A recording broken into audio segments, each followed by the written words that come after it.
Así lo vinieron a decir, así lo asentaron en sus relatos. En el año 2000, contaron los antiguos mexicanos, fue fundada esta gran ciudad, México, Tenochtitlan. Topiales, decían los nahuas, lo que es nuestro, lo que debemos conservar, son las historias y creaciones de nuestros antepasados que hoy recordamos. 700 vueltas al sol han transcurrido desde la fundación mítica que dio identidad, escudo y nombre a México. Aún antes, hace varios miles de años se comenzó a habitar esta extraordinaria cuenca, formada por grandes lagos y sierras volcánicas, el Anáhuac. Entre las primeras aldeas de agricultores está Tlatilco, al norte del lago de Texcoco, y unos 800 años antes de nuestra era, al sur se formó una ciudad que hoy conocemos como Cuicúlico. La erupción del volcán Xitle hizo que ese pueblo tuviera que emigrar. Otros pueblos se asentaron en las riberas de los lagos, aprovechando la riqueza natural y su clima templado. Los mexicas, quienes admiraban la grandeza de los toltecas, los constructores de Tonan, Xicocotitlan, Tula, eran un pueblo migrante que llegaron del norte a la zona lacustre. Desconocemos su origen, pero los relatos nos dejaron una fecunda mitología.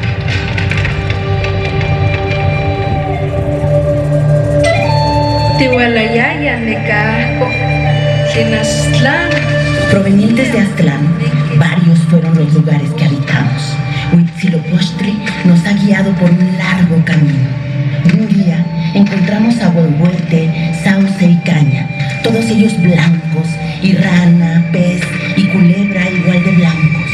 Nuestros sacerdotes y viejos, recordando las palabras de Huitzilopochtli, empezaron a llorar de gozo y a hacer grandes extremos de placer y alegría, diciendo: ya hemos hallado el lugar que nos ha sido prometido. A los días, advertidos por Huitzilopochtli, encontramos la señal anunciada: un águila sobre un tunal. Huitzilopochtli nos ha pedido erigir su adoratorio, ahí donde hemos visto el águila.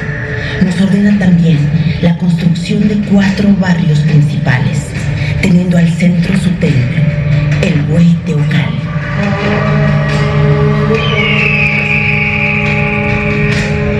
El pueblo mexica, dirigido por Tenoch, se asentó finalmente en una isla rocosa formada en el lago de Texcoco.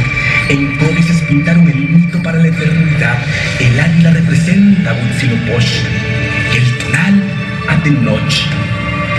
El mismo nombre de México se dice que proviene de Mes, el otro nombre de Huitzilopochtli, mientras que Tenochtitlan es la tierra de Tenoch, historia y mito en el escudo nacional. Los tenochcas hicieron la guerra y se liberaron de los tepanecas de Azcapotzalco en alianza con los pueblos de Texcoco y Tlacopan. En 200 años los mexicas comunicaron la ciudad con calzadas a tierra firme, separaron las aguas saladas de las dulces con un largo dique en el lago y edificaron acueductos. Como otros pueblos de Mesoamérica, los mexicas crearon una avanzada cultura y un potente sistema económico tributario.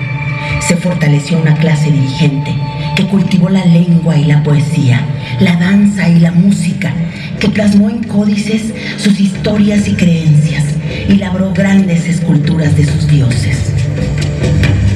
En la cuenca, cotidianamente unos 200,000 habitantes se afanan en el transporte de mercancías para los mercados, en la construcción de canales y calles y en la siembra de maíz, chile y calabaza en las chinampas.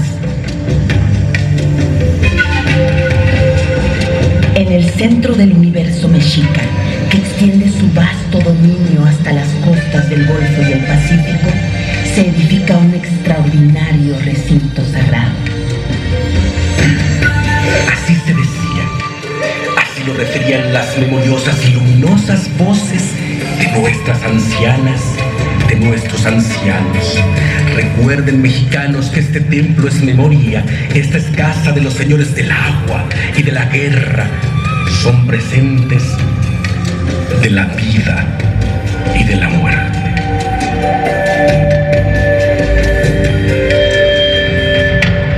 Este es el Hueyteocal, templo mayor, centro del universo, puerta a los 13 peldaños celestes, a los 9 niveles del inframundo, morada de los dioses, lugar de donde parten los 4 rumbos.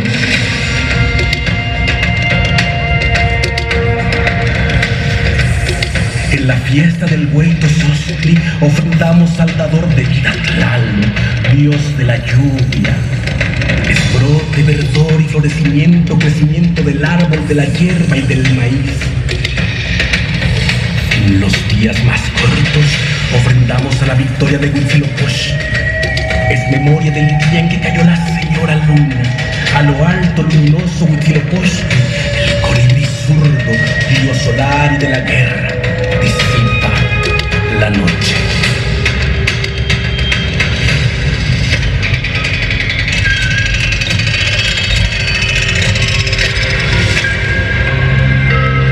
Año 1 Caña. El tlatoani Moctezuma Xocoyotzin recibe con cordialidad a Hernán Cortés y a su expedición.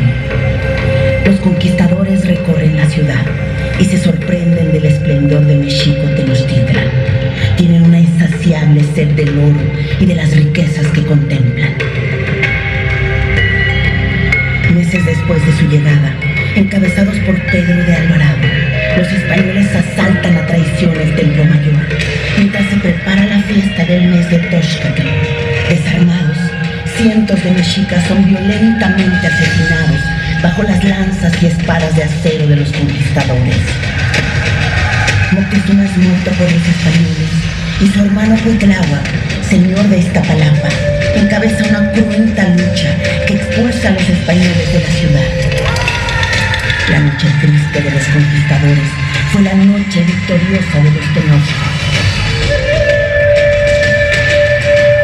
Cuitláhuac es nombrado tlatoani y organiza la defensa y fortificación de Tenochtitlan, mientras Cortés se refugia en Tlaxcala para organizar el ataque contra la ciudad, realizando alianzas con otros pueblos de las riberas.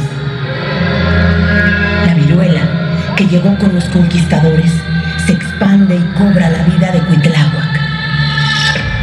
Con apenas 25 años, Cuauhtémoc, señor de Tlatelolco, se convierte en el último tlatoani mexica.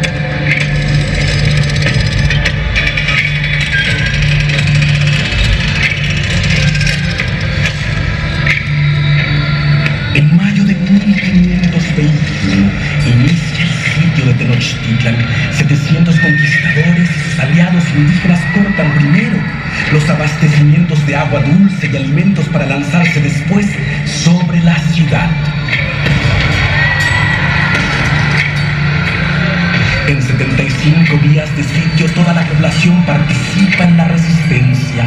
Luchan también contra la sed, el hambre, la viruela y el dolor de ver morir a los suyos mientras los invasores avanzan. Cortés busca la rendición de sus enemigos, pero los mexicas se niegan.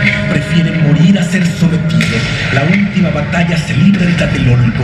El 13 de agosto, Cuauhtémoc es capturado y la ciudad tomada definitivamente.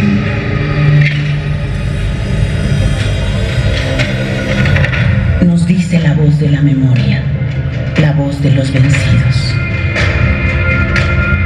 Rojas están las aguas, cual si las hubieran tenido, y si las bebíamos, eran agua de salida. Golpeábamos los muros de adobe en nuestra ansiedad. Nos quedaba por herencia la red de agujeros. En los escudos estuvo nuestro resguardo, pero los escudos no detienen la desolación.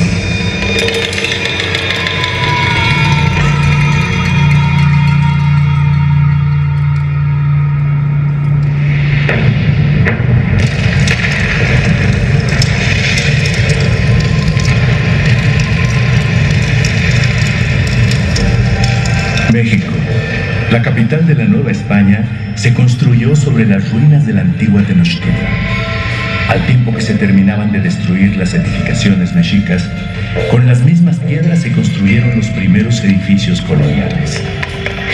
En la plaza de la nueva ciudad se diseña la Plaza Mayor en un espacio abierto del recinto sagrado. Ahí, Hernán Cortés ordenó celebrar cada 4 meses una ceremonia de poder llamada alardes. Las fuerzas de ocupación mostraban su poderío militar al pueblo ahora sometido. Ahí mismo, los conquistadores construyeron la horca y celebraron los más importantes autos de fe de la Inquisición.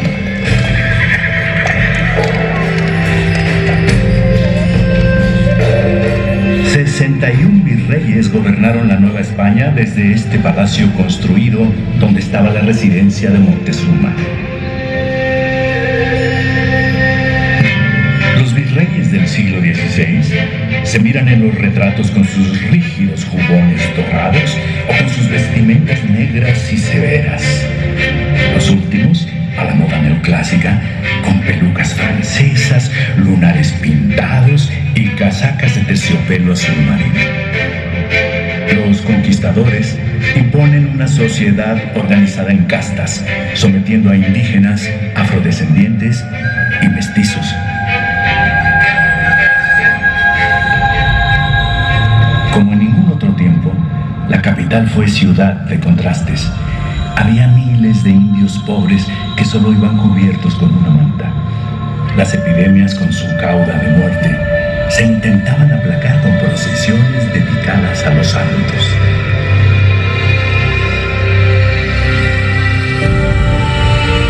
En los primeros años de evangelización, se escribió en náhuatl el texto Nican Mopogua, que cuenta las apariciones de la Virgen de Guadalupe al indio Juan Diego de Cuauhtlatóatzin. Fray Bernardino de Sahagún tuvo noticias de que antes de la conquista, los indios acudían al montecillo Tepeacac diciendo: ¡Vamos a la fiesta de Tonantzin! Venerando con ofrendas a la diosa indígena, la gran madre de todos. El fraile contó con sorpresa como muchos indios acudían ahora a la iglesia de Nuestra Señora de Guadalupe, erigida en el mismo monte, llamando también Tonantzin a la Virgen. Devoción sospechosa, Decía Sahagún. porque en todas partes hay muchas iglesias de Nuestra Señora y no van a ellas, y vienen de tierras lejanas a adorar a esta Tonantzin. Al paso del tiempo, la Virgen de Guadalupe se volvió la patrona de la Ciudad de México. Cada 12 de diciembre la basílica recibe a unos 12 millones de peregrinos para celebrar su aparición en el Cerro del Tepeyac.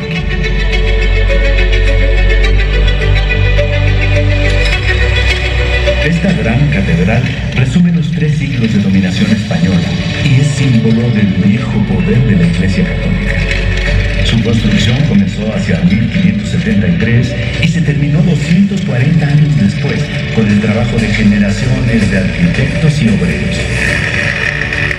En la parte alta de la fachada están 3 esculturas representando la fe, la esperanza y la caridad. La acompaña el Sagrario, una de las obras más hermosas del barroco americano.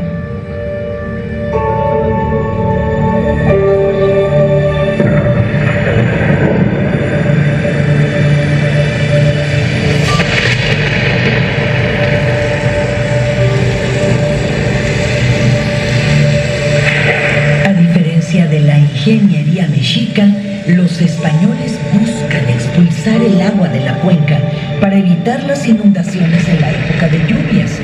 Inicia así una guerra de 5 siglos por desecar los grandes lagos. naturales del agua no fue cosa sencilla. El 21 de septiembre de 1629 vino una tormenta descomunal. Durante 2 días llovió sin cesar. Tlaloc dejó casi por completo inundada la ciudad por 5 años. Solo un pedazo alrededor de la Plaza Mayor quedó a salvo. Le llamaron la Isla de los Perros, pues ante la calamidad, ahí muchos de estos animales encontraron refugio. Miles de habitantes emigraron. Las misas se tomaban desde embarcaciones y ya no se sabía qué santo encomendarse. Cuando el agua comenzó a bajar, fue necesario reconstruir la ciudad y renovar los esfuerzos por secar los lagos.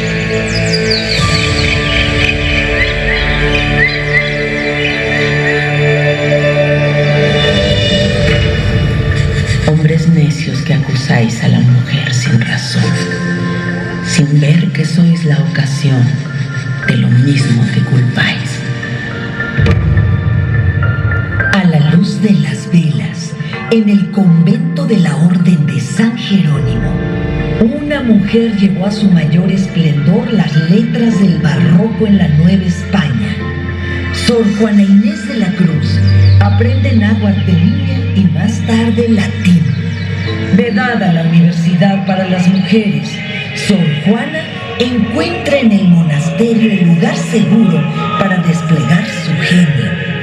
En su lírica, al tiempo que elogia a virreyes y arzobispos, defiende la inteligencia femenina y explica a los antiguos dioses mexicas como versiones inacabadas de la historia de Cristo.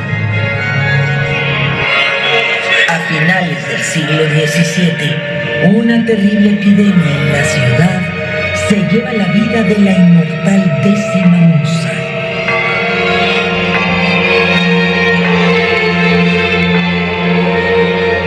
Gran estupor generó en la ciudad colonial el motín de 1692. Al atardecer del 8 de junio, más de 10.000 indios y también negros y mestizos pobres prendieron fuego al Palacio del Reina y más tarde al ayuntamiento, al grito de ¡Fuera los españoles que se comen nuestro maíz! ¡Fuera el virrey que nos mata de hambre! El virrey dispuso esa misma noche repartir al amanecer todo el maíz que se tuviera almacenado. El motín del hambre fue la primera rebelión en la ciudad.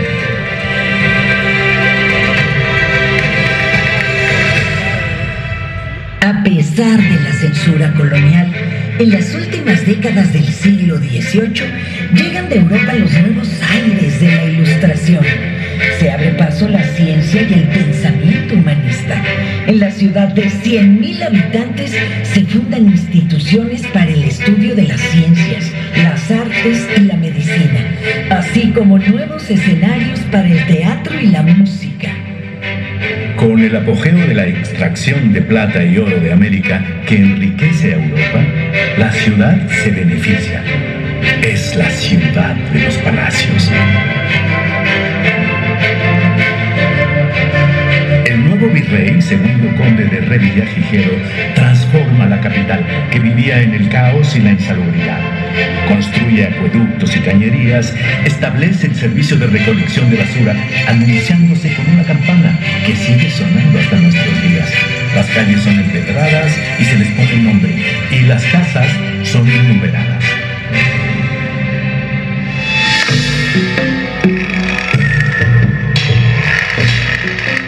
En 1790, arreglando la Plaza Mayor, se encuentra un gran monolito mexica. En otros tiempos hubiera sido destruido, pero la curiosidad hace que el virrey disponga exhibirlo en la universidad. Sin embargo, con el hallazgo, una gran cantidad de indígenas acuden a venerar la escultura con velas y ofrendas. Espantado, el clero hace que la deidad sea enterrada de nuevo, pues decían que la escultura hacía renacer en los indios su vieja idolatría.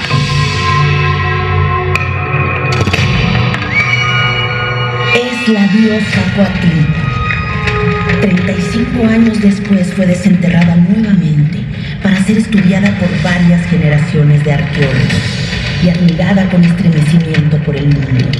La madre de Huitzilopochtli, la diosa de la falda de serpientes, se representa cercenada de cabeza y brazos, de donde le crecen imponentes serpientes. Del pecho, de madre que ha alimentado a sus hijos, cuelga un collar de manos y corazones y tiene por pies garras de águila. Meses después del descubrimiento de la Coatlicue, se encuentra también en la plaza mayor de la ciudad otra escultura monumental de gran valor. Es la Piedra del Sol. Los tenochcas la usaban en posición horizontal para ceremonias de sacrificio. Tiene en su centro al quinto sol, Tonatiuh, nombrado también Nahui Olin.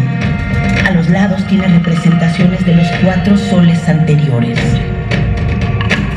En un círculo completo se representan los 20 días del mes mexica, por lo que esta escultura también se le conoce como calendario azteca.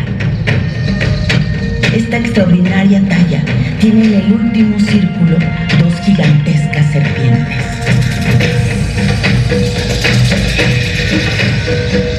Durante más de 100 años, la Piedra del Sol estuvo empotrada en un costado de la catedral y hoy, junto con la Coatlicue, forman parte del gran patrimonio cultural que resguarda el Museo Nacional de Antropología.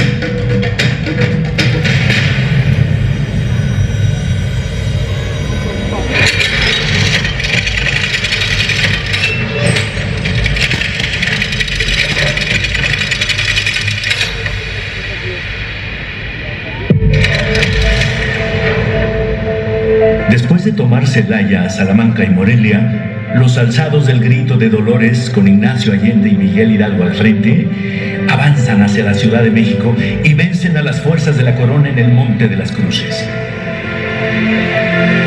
Los líderes de la Revolución de Independencia observan a lo lejos las luces de la Ciudad de México y dudan. Finalmente deciden no tomar la ciudad y no bajar a arrancar de las puertas de las iglesias el acta de excomunión contra Hidalgo, sino avanzar hacia Guanajuato. La independencia tendrá que esperar 11 años. Durante ese tiempo, la Ciudad de México no fue escenario de batallas, sino de conspiraciones en favor de la insurgencia. Leona Vicario destaca enviando recursos económicos e información. Una vez descubierta por las autoridades, escapa de la ciudad, pero es detenida y encarcelada. Cuando logra fugarse, mantiene comunicación con José María Morelos, rechaza el indulto que le ofrece el gobierno y publica incansablemente en periódicos insurgentes. Ya muertos Hidalgo, Allende y Morelos, las fuerzas del coronel realista Agustín de Iturbide y el insurgente Vicente Guerrero conforman el ejército trigarante, que enarbola la independencia de España, la unidad entre criollos y peninsulares y la religión católica como oficial. Conforme avanza el ejército, se adhieren contingentes realistas al movimiento.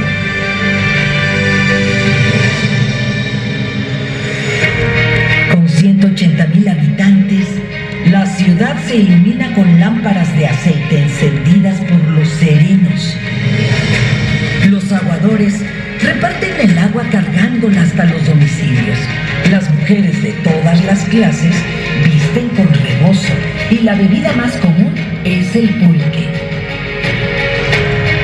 Los pactos firmados en Córdoba abren las puertas de la capital a los independentistas. El 27 de septiembre de 1821, la Ciudad de México recibe al ejército trigarante. Desde muchos edificios se cuelga la primera bandera tricolor. El desfile se transforma en una enorme fiesta popular y al día siguiente, la Junta Soberana firma el Acta de Independencia. Meses después, Iturbide se corona emperador de México en la catedral. Pero el imperio fracasa. estados y en la capital se suceden levantamientos militares. El efímero emperador abdica. En la Ciudad de México se reúne un nuevo Congreso que aprueba la Constitución Federal de los Estados Unidos Mexicanos. Nace la República, formada por estados libres y soberanos, y el Distrito Federal como capital y sede de los poderes. Tras las elecciones, en Palacio Nacional toma protesta el primer presidente de México, Guadalupe Victoria. Por el norte y el Golfo de México, el ejército norteamericano avanzó en la guerra expansionista que arrebató al país medio territorio. El ejército invasor, a pesar de encontrar fuertes resistencias, ingresa finalmente a la cuenca, derrotando en Churubusco y en los Pedregales a contingentes valientes pero mal organizados. Las batallas finales se dieron en Chapultepec, un último intento desesperado por detener a los invasores. Lo dan jóvenes cadetes desde lo alto del castillo de Chapultepec. El ejército norteamericano entra a la ciudad. En el Zócalo se da la batalla más desigual de la historia. Durante varios días, pueblo llano enardecido por el orgullo nacional se lanza con piedras y cuchillos contra los invasores. Finalmente la bandera yanqui ondea en Palacio. 4 meses después, en la villa de Guadalupe, se firma el acuerdo del retiro del ejército invasor, mientras que se pierde la mitad del territorio nacional. La revolución de Ayutla termina con más de 30 años de dictadura de Antonio López de Santana. Desde los altos del recinto parlamentario y en las crónicas luminosas de Francisco Zarco, la Ciudad de México es testigo de los debates del Congreso Constituyente. El 5 de febrero de 1857 juran la nueva Constitución. En ella se lee: la soberanía nacional reside esencial y originalmente en el pueblo. Todo poder público dimana del pueblo y se constituye para su beneficio. Los liberales se enfrentan al gran poder económico de la Iglesia. En la ciudad, casi la mitad de las propiedades pertenecían al clero. Son expropiados conventos, iglesias y monasterios. A muchos se les da nuevo uso y otros son destruidos.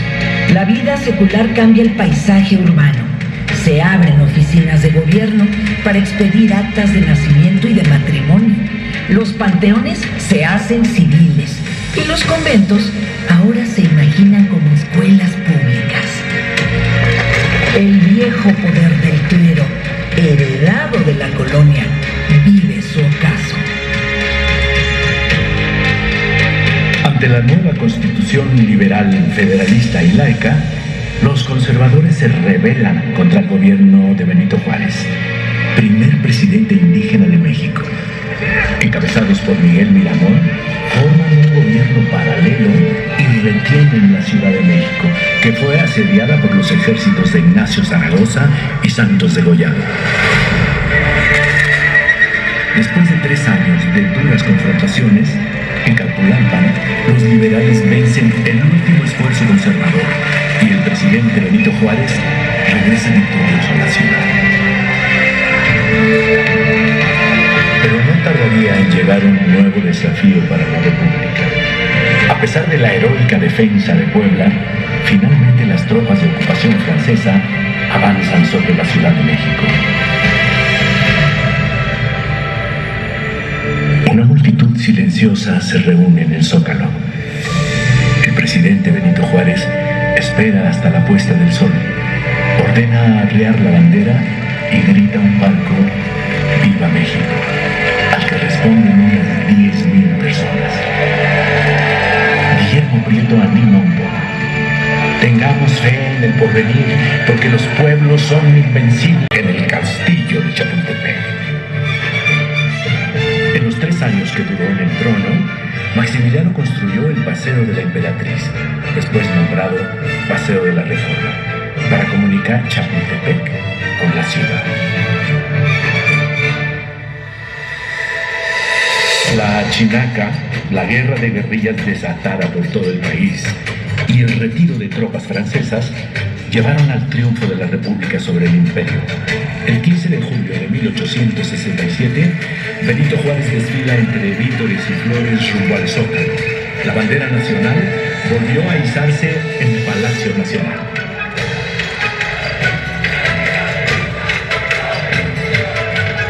Después de muchos enfrentamientos entre los liberales, Porfirio Díaz ganó la guerra civil contra el gobierno de Sebastián Lerdo de Tejada, tomando el poder durante los siguientes 35 años, tiempo en el que la población de la ciudad se duplicó, llegando a 500,000 de habitantes.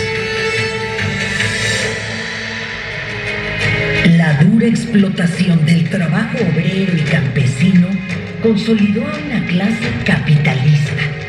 El positivismo francés influyó en la cultura y fue guía para la transformación de la ciudad. Se fundaron hacia el poniente las colonias Juárez, Cuauhtémoc y Roma para la burguesía, con iluminación eléctrica, agua potable y drenaje. En contraste, la colonia Morelos y nuevos asentamientos irregulares no gozaron de mejoras urbanas.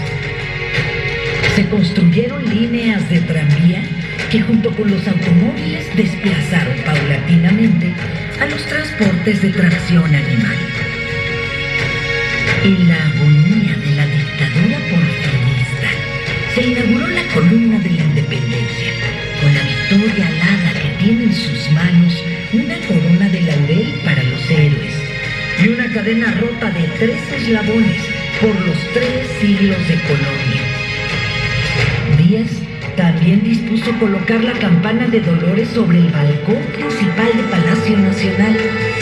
Arriba se talló un escudo nacional flanqueado por un guerrero mexica y un soldado español.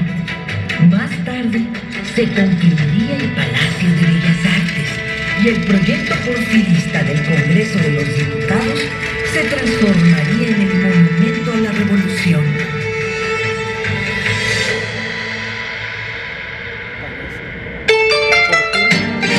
La Revolución Mexicana vino del norte, pero las primeras ideas de transformación se escribieron en la Ciudad de México, en las páginas de periódicos como El Hijo del Aguizote, Las Hijas de la Náhuatl y Regeneración. Y aún antes, en las críticas del gran grabador José Guadalupe Posada, creador de La Catrina. Tras el triunfo del primer levantamiento armado, se cuenta que 500,000 de personas salieron a las calles de la ciudad a recibir a Francisco y Madero. La multitud celebró en el Zócalo el fin de la dictadura y el triunfo del prócer de la democracia.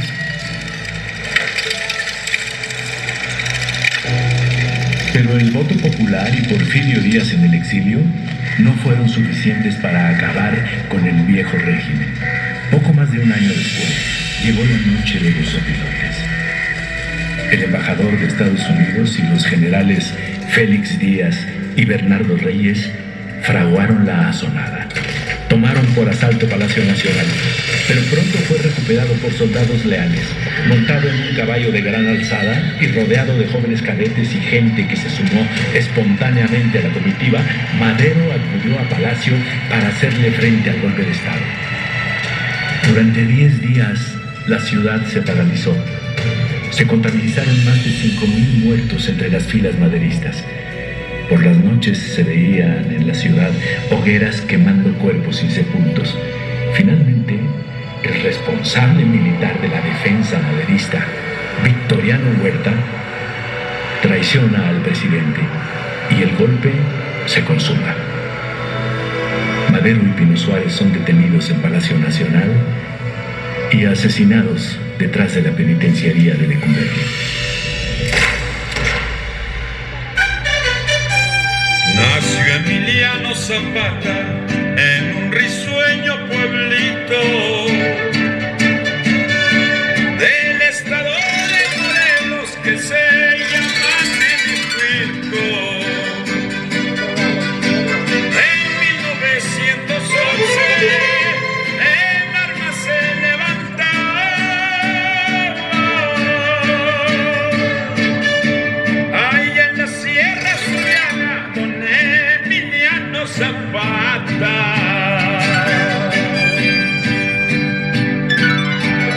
Los alzamientos contra Huerta crecieron por todo el país.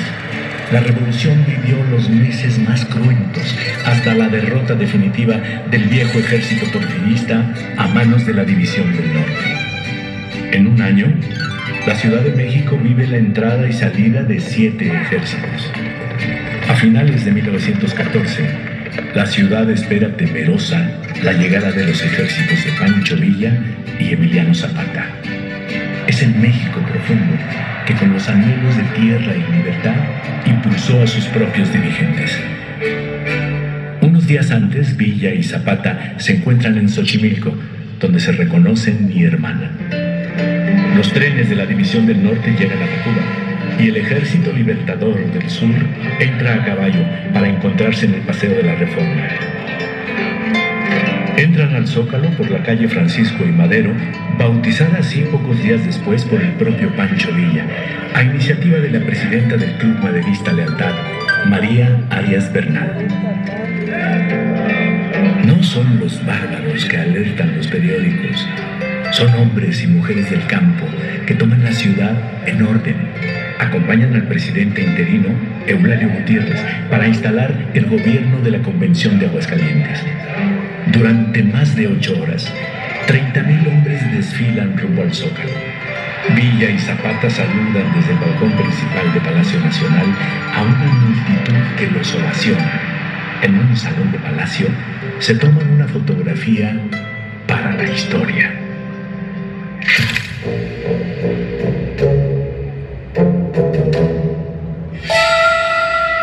Esos años turbulentos fueron aprovechados por los propietarios de las vecindades de la ciudad para aumentar las rentas de forma desorbitada. En 1922, un grupo de jóvenes comunistas promueve la organización de un sindicato de inquilinos. Era un hecho inédito para la ciudad.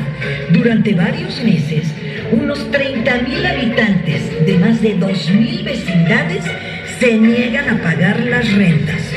El gobierno obregonista finalmente apoya a los propietarios y la represión termina por derrotar la huelga inquilinaria.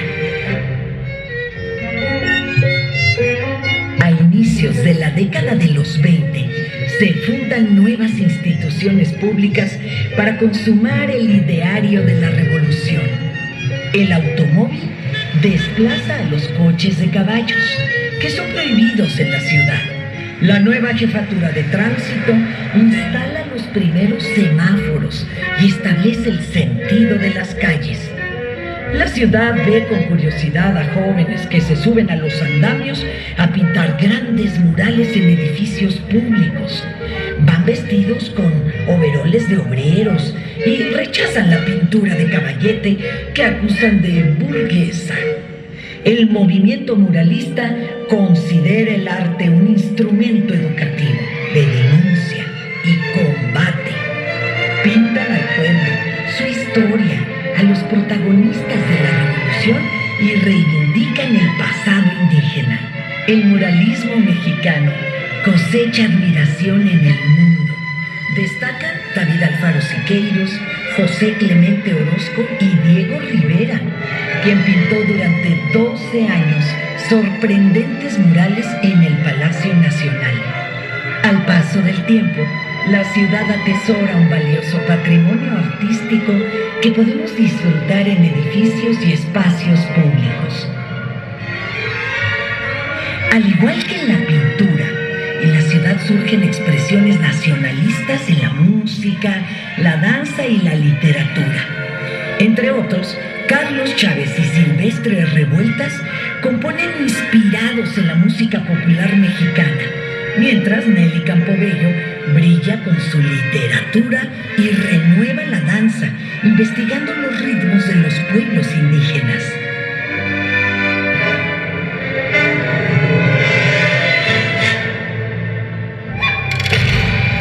De nuevo la vieja ciudad mexica sale a la luz, cuando se refuerzan los cimientos de Palacio Nacional para construir el tercer piso.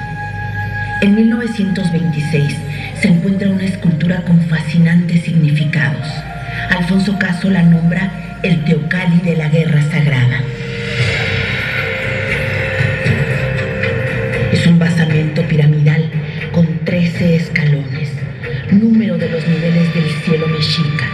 y en la parte alta se representa un templo. Es la casa de Huitzilopochtli, quien está con Moctezuma Xocoyotzin franqueando al sol. En el plano horizontal está la diosa de la tierra, Tlaltecutli. A los costados están representados 4 dioses y en la parte posterior la sorpresa es mayor.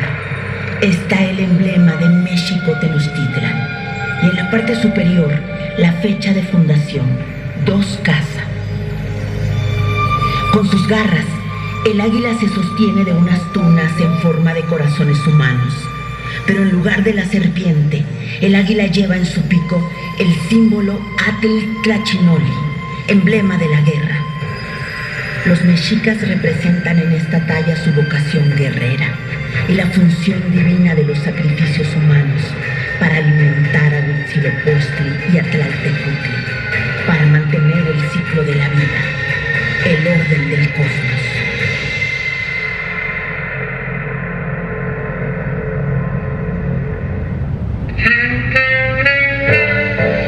Allá por los llanos de Balboina, a las afueras de la ciudad, en 1928, aterriza el primer avión. En el paisaje urbano se ven proliferar antenas. Todos quieren tener una radio para escuchar música. La ciudad crece y por esos años el pueblo de Tacubaya se integra a la zona urbana del Distrito Federal, que había sido trazado como un círculo perfecto con un radio de 2 leguas. Aún están lejos los pueblos a los que se llega en tranvía, como Villa de Guadalupe, Azcapotzalco, Tacubaya, San Ángel, Xochimilco y Tlalpan. El presidente Lázaro Cárdenas, además de repartir tierra a los campesinos cumpliendo el anhelo de la revolución, fundó en la Ciudad de México el Instituto Politécnico Nacional y expropió la hacienda de Santo Tomás para construir el campus principal. Una gran institución para la formación de científicos y técnicos para el desarrollo del país. He hablado al pueblo pidiendo su respaldo, no solo por la reivindicación de la riqueza petrolera, sino por la dignidad de México, escribió en su diario Cárdenas, después de anunciar por radio desde Palacio Nacional la nacionalización de las petroleras extranjeras.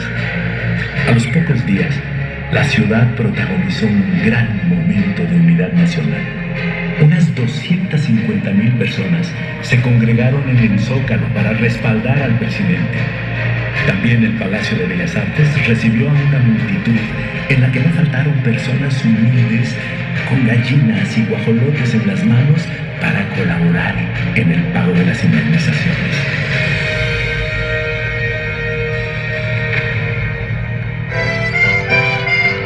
En la década de los 40, la ciudad se divierte en los teatros de revista, en los salones de baile, al ritmo de danzón, mambo y cha-cha-cha. Y se canta rancheras. Muchas son canciones de migrantes que llegan a la urbe y que extrañan la vida campirana. La ciudad se rinde ante las canciones de José Alfredo Jiménez, que suenan todas las noches en Garibaldi.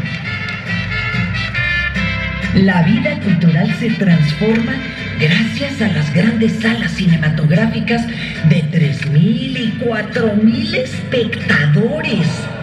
Nadie se pierde las historias que protagonizan los galanes Jorge Negrete y Pedro Infante, las bellezas de Dolores del Río y María Félix, las inolvidables Sara García y Vitola, el Pachuco Tintán y el Peladito de Cantinflas. Es la época de oro del cine nacional.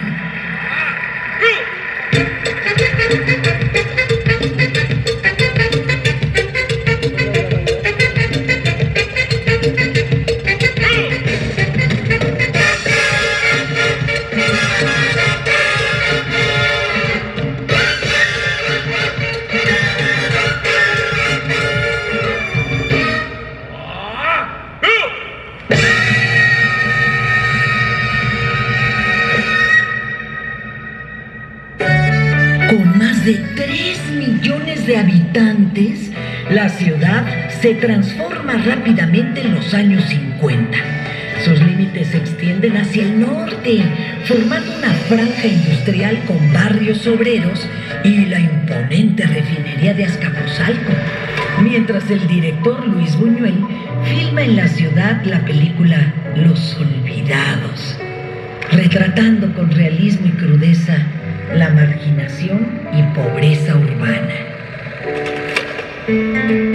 Ernesto Uruchurtu, regente de la ciudad, durante 14 años se encarga de construir decenas de mercados públicos, entubar ríos como el de La Piedad y Churubusco, abrir avenidas y construir el viaducto, al tiempo que impone una hipócrita moral conservadora, cerrando teatros y centros nocturnos. Los lagos siguen secándose, mientras que durante los meses de febrero y marzo, las tolvaneras envuelven a la ciudad en una nube de tierra que obliga a cerrar puertas y ventanas. En esos años se levanta una proeza de la ingeniería mexicana, la Torre Latinoamericana, el primer rascacielos de la capital. Por los pedregales del sur se construye Ciudad Universitaria y un sector popular de ingresar a sus hijos a las preparatorias y universidades públicas.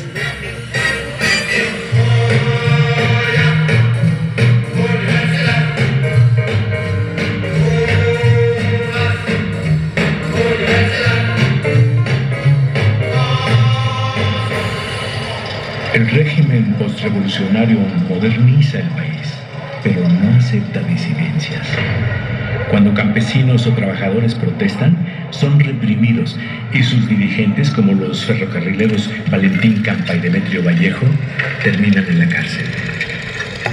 El 26 de julio de 1968, granaderos reprimen a estudiantes en el centro histórico. Ese último agravio ya no lo perdonaron. Estalló la indignación juvenil contra el autoritarismo. En poco tiempo, miles de estudiantes declararon huelga en decenas de universidades. Se organizaron en un consejo democrático y enarbolaron un pliego petitorio que demandaba el fin de la represión y la libertad de los presos políticos. La Ciudad de México es el epicentro del movimiento. Es noticia en el mundo que los estudiantes mexicanos salen a las calles, al igual que en otros países. Son parte de una generación inconforme que se opone a las guerras, a la discriminación racial y al saqueo colonialista. Los estudiantes del 68 se inspiran en las revoluciones sociales, bailan rock and roll, cantan nuevas canciones de protesta, popularizan la minifalda y viven la liberación sexual. El movimiento del 68 se organiza en brigadas para informar a los habitantes de la ciudad y recibe el apoyo de mucha gente. Organiza asambleas, mítines y festivales para contrarrestar las descalificaciones del gobierno. El presidente Díaz Ordaz rechaza el diálogo que propusieron los estudiantes y el 27 de agosto los desaloja violentamente del Zócalo. Días después, escuchando solo el sonido de sus pasos, 100,000 estudiantes regresan al Zócalo en la marcha del silencio. La respuesta del gobierno es aún más violenta. El ejército ocupa Ciudad Universitaria y las instalaciones del Politécnico.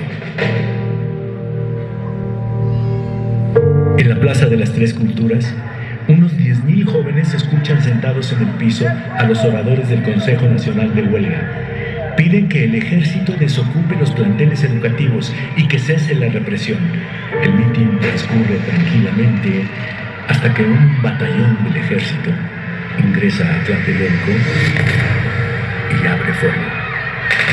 Los estudiantes corren aterrados, muchos son heridos y varias decenas caen muertos en la plaza. El gobierno miente una y otra vez. Los periódicos reproducen la mentira. Dicen que los estudiantes abrieron fuego contra los soldados, pero los 300 dirigentes que terminaron presos durante varios años no dejaron de hablar. Los miles miles de participantes contaron sus historias y el libro de testimonios de Elena Poniatowska fue escrito con fuego eterno.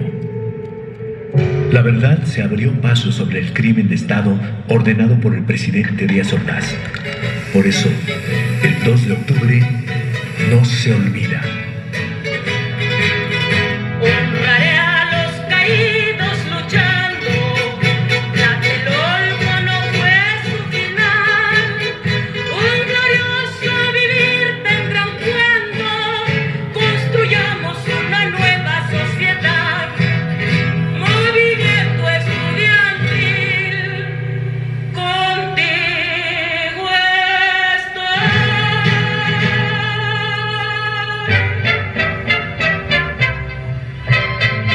Desde las 12 se llenó la pulquería, los albañiles acabaron de rayar, de repicosas enchiladas y sotilia, la fritanguera que allí pone su comal.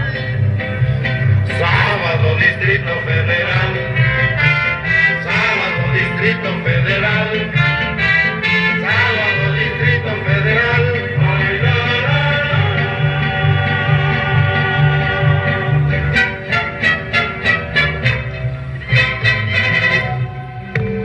En los años 70, la metrópoli acelera su crecimiento y los pueblos de Azcapotzalco, Iztapalapa, Coyoacán y San Ángel, entre otros, se integran a la mancha urbana. La ciudad pambolera celebra la coronación del rey Pelé en el Estadio Azteca, ahí donde 16 años después lo haría Diego Armando Maradona, mientras el barrio de Tepito da campeones mundiales de boxeo. Túneles subterráneos avanzan por toda la ciudad para construir el sistema de transporte colectivo Metro, al igual que el drenaje profundo, que terminó con las inundaciones en la ciudad central.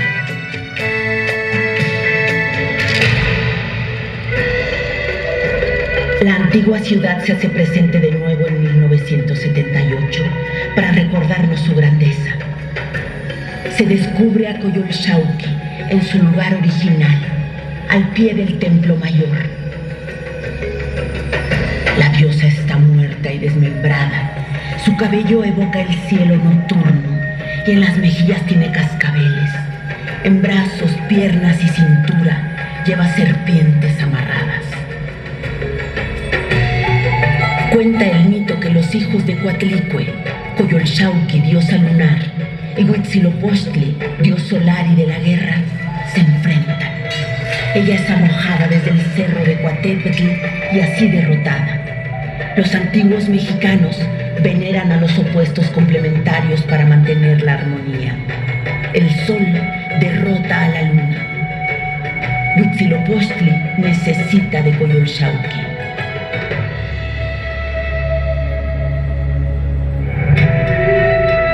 A finales de 1978, a las puertas de esta catedral, un grupo de mujeres se declaró en huelga de hambre. Las encabeza una mujer bajita que se llama Rosario Ibarra de Piedra. Las mujeres exigen la aparición de sus hijos desaparecidos por la guerra sucia que emprendió el Estado mexicano.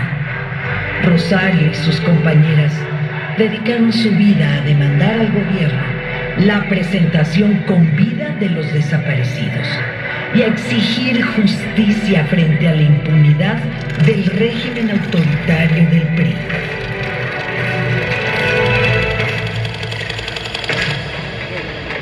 De la mañana con 19 minutos. La ciudad, con sus 8 millones de habitantes, está despertando. Los niños se arreglan para ir a la escuela. Es un jueves como cualquiera, hasta que la tierra truena. 400 edificios destruidos y 30.000 viviendas colapsadas. El gobierno reconoció 7.000 fallecidos, aunque se estimó varios miles de personas más que perdieron la vida.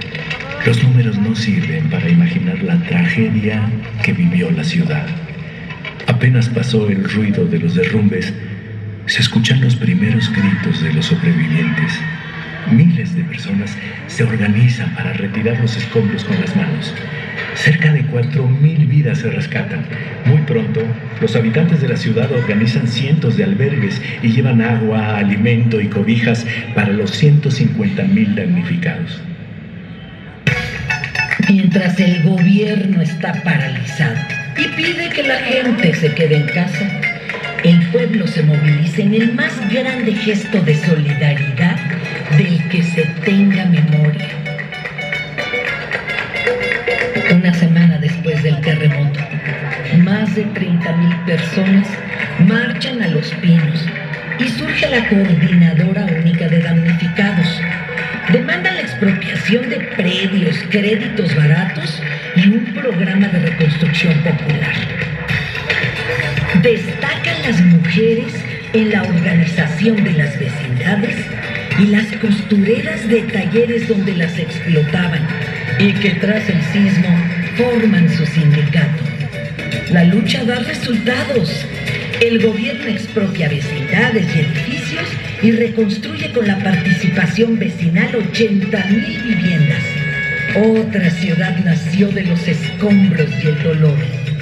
Una ciudad fraterna, una fuerza colectiva que se organiza por el bien común y que sería fundamental en las futuras conquistas democráticas y en las resistencias contra el neoliberalismo.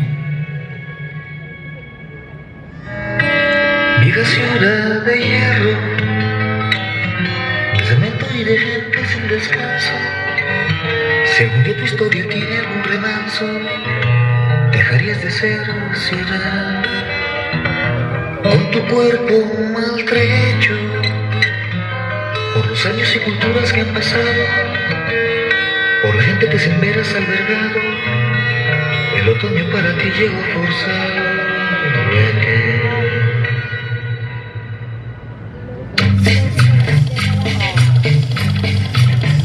Las crisis económicas que azotan a México hacen que la ciudad siga siendo receptora solidaria de miles de inmigrantes del país. La urbe crece con la autoconstrucción. La gente hace sus casas con sus propias manos en lotes o predios ocupados y surgen colonias populares que se autoorganizan y luchan por servicios básicos. La privatización toca a la puerta de la Universidad Nacional en 1987. Una nueva generación de estudiantes recupera el Zócalo para la protesta y logra evitar las cuotas en la Universidad Nacional. Pero la fiebre privatizadora que impone el gobierno en los años 80 afecta a la ciudad. Se venden, por ejemplo, las grandes salas cinematográficas y se liquida la empresa pública Ruta 100, que llegó a tener 7,500 camiones, y nos invaden peceros y microbuses. Como los ríos y cañadas que alimentaban los viejos lagos, las fuerzas democráticas crecen en la ciudad.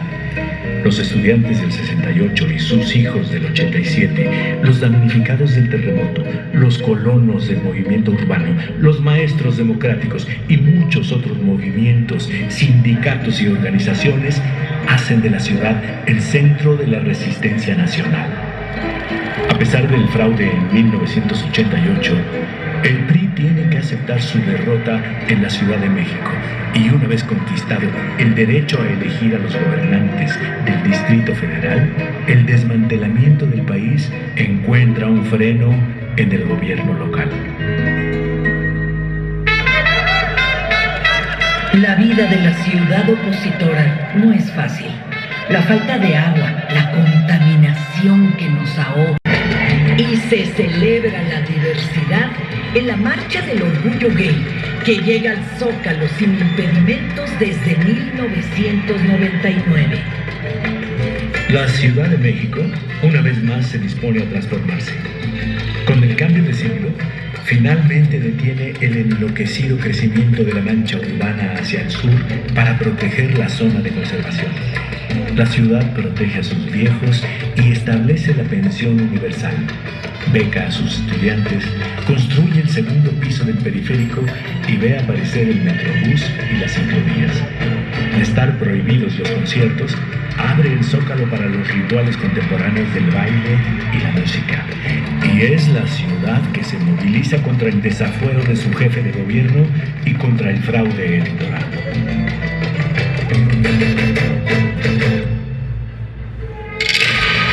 Se le invocaba nuestra madre, nuestro padre, Tlaltecutli, deidad dual que emergió en 2006 gracias al programa de arqueología urbana del Instituto Nacional de Antropología e Historia. Fracturada, pero aún conservando los colores, la diosa y dios de la tierra tiene el cabello rizado con banderas que simbolizan el sacrificio y la muerte. De la boca abierta y semidescarnada sale su lengua para sorber la sangre que emana de su vientre, un fragmento de la piedra que no ha sido encontrado. Viste una falda con estrellas, plumas, cuerdas, cráneos y huesos humanos. Expresa su naturaleza terrestre. Los codos y rodillas exhiben cráneos humanos, y en lugar de manos y pies, Tlaltecutli posee temibles garras. Cuentan las viejas narraciones que Tezcatlipoca y Quetzalcóatl bajaron del cielo a Tlaltecutli, donde era menester hacer la tierra porque solo había agua. Los dioses partieron en dos a Tlaltecutli para que existiera la tierra, para compensar y consolar a la diosa que lloraba. Los dioses ordenaron que de ella saliese todo el fruto necesario para la vida del ser humano.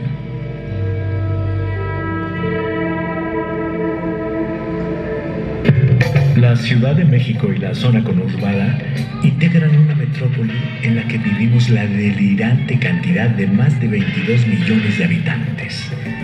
Transporta cotidianamente a 3 millones de usuarios en los 4,000 vagones naranjas del metro. Y ahora, la ciudad se mira desde lo alto del cablebús.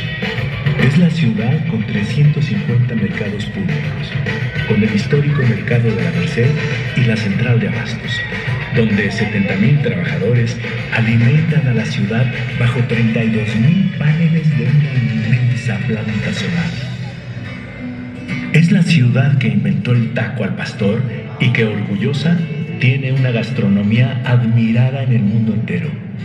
Es la ciudad educadora que tiene 4,000 escuelas públicas de primaria y secundaria y 500,000 de estudiantes en las universidades. Tiende el estado, los cielos, las calles que tienen los jueces y los judiciales. Hoy a las mujeres nos quitan la calma, nos sembraron miedo, nos crecieron alas.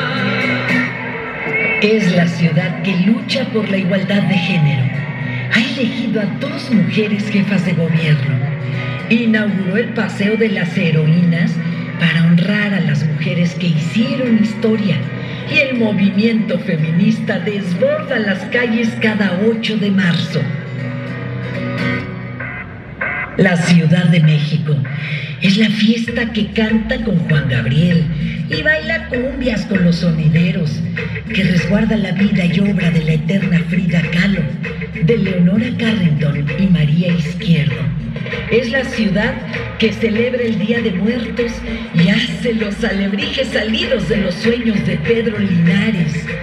Es la ciudad que se organiza para las fiestas patronales y los carnavales. Es la ciudad de los 7 siglos contados por sus cronistas, desde los tlacuilos mexicas hasta Cristina Pacheco y Carlos Monsiváis. Al pie de los volcanes, la ciudad de lluvias y de secas, de barrios, colonias y pueblos originarios. Es la ciudad rebelde, diversa y democrática. Es la capital de la transformación y de la memoria, que recuerda con orgullo las palabras que un indígena escribió hace siglos. Esta será nuestra fama. Semanao. En tanto que permanezca el mundo, Ashpoliwis initenyo. no acabará el renombre, Intauca. la gloria Mex. de México Tenochtitlan. Tenochtitlan.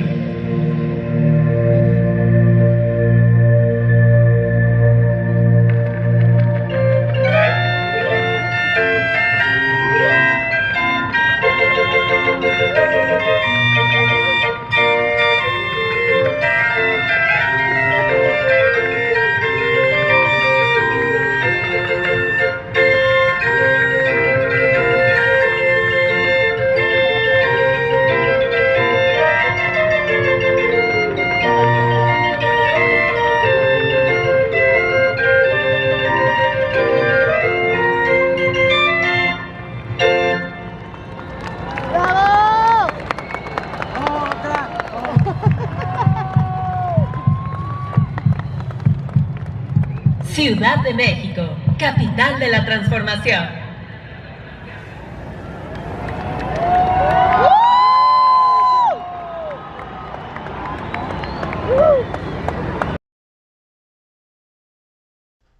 Porque esto es México, capital mexica.